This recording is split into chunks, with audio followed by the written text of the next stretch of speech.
This is not to be used in டயரியான்னு எழுதியிருக்கிறார்கள். ஒன்றில் this is recommended to use in diarrhoea. இதில் பார்த்தீங்கன்னா WHO ரெக்கமெண்டட் ஃபார்முலா கிடையாது என்று ரொம்பவே சின்னமாக ஒரு லைன் எழுதியிருக்கிறார்கள். This is only a trademark and does not represent its true nature. இது ஒரு ட்ரேட்மார்க் மட்டும்தான். இந்த பேரை படிச்சுட்டு நீங்கள் வாங்காதீங்க. ட்ரேட்மார்க் மட்டும்தான். இதோடைய உண்மையான மருந்து இது கிடையாது.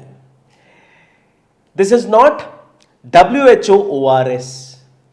WHO ரெக்கமெண்ட் பண்ண ORS இது கிடையாது. ஆனால் நீங்கள் கடைக்கு போய் கேட்கும்போது இதை தான் தூக்கி கொடுப்பார்கள். காரணம் இதில் இந்த கம்பெனி அதிக லாபத்தை கொடுக்கிறது இந்த கடைக்காரருக்கு.